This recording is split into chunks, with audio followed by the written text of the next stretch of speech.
Uzi's a really interesting player because prior to this year, everyone always said he was the best player to never win anything. But he's now won an LPL title, has a chance to win an international MSI title, and that would propel him forward into the conversation in a very strong way. And this year, I feel like he's understood how he, as well as his team, have to be very good in order for him to get recognition. Uzi is playing the best that he ever has in his career. Normally when you have a domestic split from Uzi, he still makes a lot of uncharacteristic mistakes that you don't normally see from him on an international stage, but he was just a completely different animal. It used to be before that Uzi was kind of this mad dog on a leash and his team just kind of held the leash back. This time around, he's more of the leading sled dog, you know, charging forward to victory and really paving the path for RNG.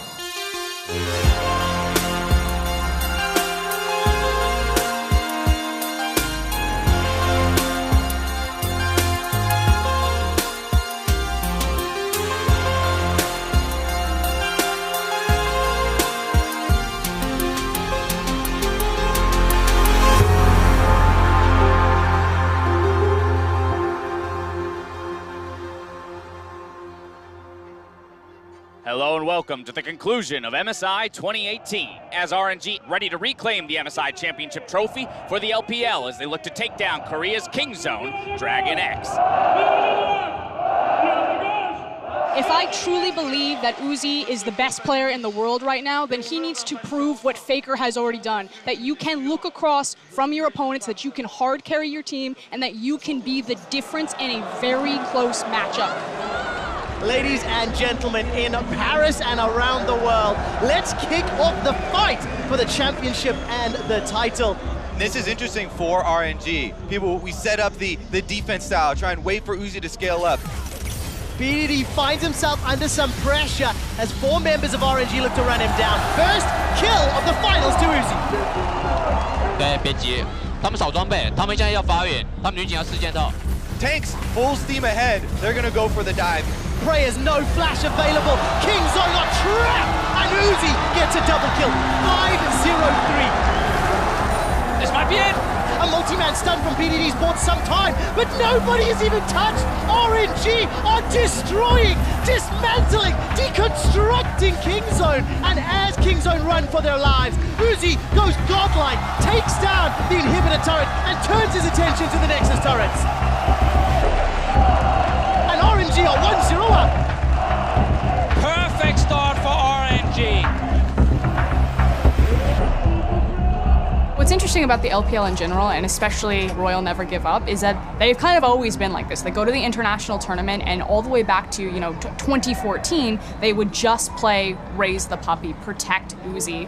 And it's interesting because in the context of the best teams of the world, you would always say that the team who plays multiple styles, that is triple threat team, is always going to have an advantage because they can play to that diversity, they can change up their playbook.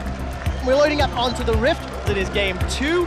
It's another double tank comp on the side of RNG. Yeah, it's another comp where protecting Uzi is gonna be the big objective for them. They're very low. Uzi's also almost dead if they can just get to him. Oh, keep an eye on him. 400 hit points. BDD's looking for targets to Blade Surge. Not going to be able to find the stun though as Caster's on the front line. The last remaining full HP tank. Pod gets the rupture onto Let Me. There's at the back end. There's a 2-for-1. Royal Never Give Up have lost this fight. More victims will fall. King Zone ace. Royal Never Give Up. 没关系，可惜。我们这个阵容确实伤害不太足。对，可惜。没关系。King Zone are gonna be able to take the Nexus. 没关系，加油！ King Zone melts through Royal Never Give Up and even the series 1-1. In sports, and also in League of Legends, it's usually seen as an insult to be called one-dimensional. Every team that does something really well, you go into the playoffs, and because you only do one thing, someone counters you, and then you lose. And like, oh man, they really just have to be a more complete team. And for so long, that's been the criticism of Uzi. That's been the criticism of RNG. You can't win by funneling all your resources into one dude and just letting him carry. But that's how they won LPL. And if they win MSI, I think they can actually start changing that conversation. As far as being a complete team, if they just do one thing really, really well and win a tournament with the #1 team from every single region, I think that can change the way teams approach the game.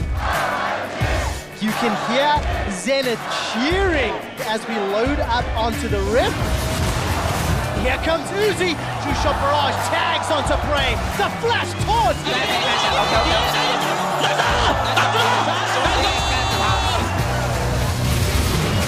Whoa, whoa, whoa, whoa, whoa. Wow, Uzi manages to use that arcade shift. Now he's exhausted. Here comes Khan. Standing out to fight some time. Uzi manages to get a counter. Arcade shift. Lemmy goes back by the torch. But there's enough damage coming out. Now Lemmy's in trouble. He gets chopped down, taken out, and killed by Prey's auto attack. But it's Uzi with the doubles. Never doubt Uzi. He actually just baited everyone. Chain of Corruption manages to tag onto Uzi. He uses the QSS, manages to escape with his life for now. Stand United's buying some time. Uzi's just on the front line. They cannot lock down Uzi in time. Kingzone have no defenses, have no power, and have nothing to stop RNG. Nice. Uzi's got a taste of winning this year, and he likes it. Now they are one game away. Uzi's been in the conversation of greatest ADC for a very long time, although I think he finally got to cement himself as the king of ADCs when he picked up the LPL title. He said that he didn't just want his domestic title, that he wanted his international one, and with that, I think you need to start having the conversation of possibly greatest player of all time. It's hard to undo Faker's legacy with how many titles he's achieved, but if Uzi begins picking up these international titles, who knows how long he's going to play for. He's a very young player. He's been mechanically gifted for so long. I think it's fair to say that he's at least now in the discussion if he lifts this MSI trophy. This is match point. The tournament life is on the line. Baron Pit is where the fight is. Look at this. It's already secure. It's Kingzone. Can they win the fight? Never got by sometime. Finally gets into Reds a reply kill. Crosses the first. Look at the furthest. They fly with a cold back. And Uzi trying to do something. He's taken out. It's a double kill and Kingzone get 4. What an opening for Kingzone. They just had the perfect team fight.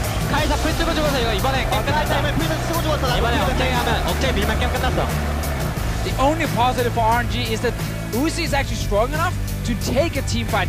That is how RNG can win. We just have to remember how hard it is for Uzi, because he's watching everyone in front of him get hit by 3 to 4 massive AoE abilities that destroys them. So he needs to play team fights perfectly. 你们尽量打团一起往前冲一点，不然他们后排伤害太高了。我直接冲他们后排的药。是吗？对，我要直接冲他们后排，不然我们赢不了团嘛。RNG inside the Baron Pit. Super Minions out of the way. Look at the fight. That's already a kill.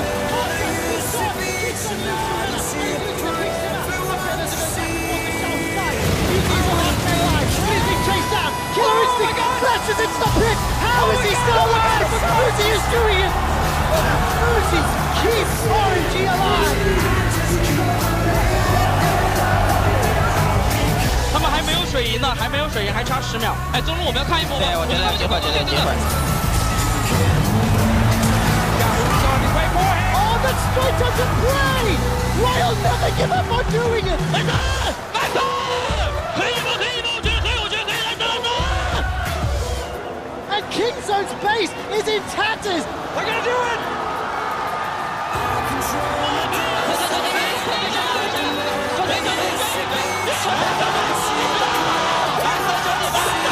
Royal never give up, rule the world!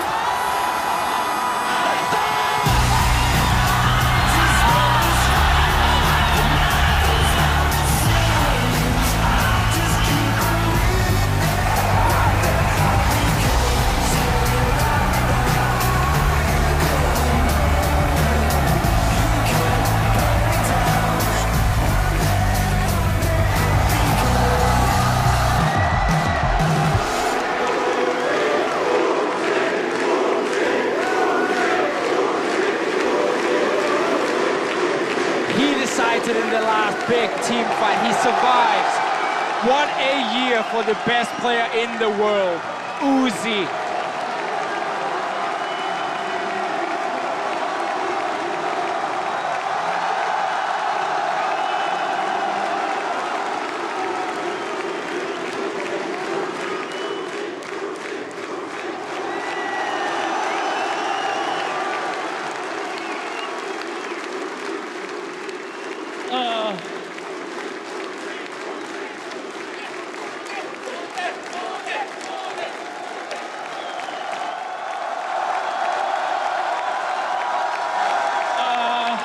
其实真的，这是我6年以来一直一个最大的梦想。我觉得今天实现了，真的，我太开心了。我完全想象不到，我现在站在这里，真的我是冠军，我们是冠军，谢谢你们。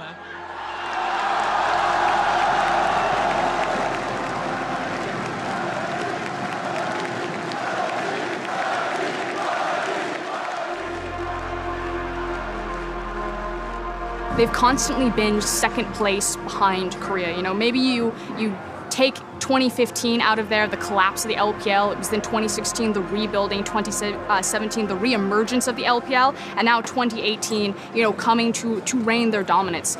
He's vindicated China and himself. You know, it's no more second place. It's grabbing hold of the first place and proving that they truly are the best region in the world. 你有很期待现在抱着这个奖杯回到中国，回到上海。非常的期待，因为我们俱乐部也有很多的奖杯，但是世界赛的奖杯还没有。我觉得这个就是当有人去参观我们俱乐部的时候，我觉得这个真的是非常强大的一个奖杯。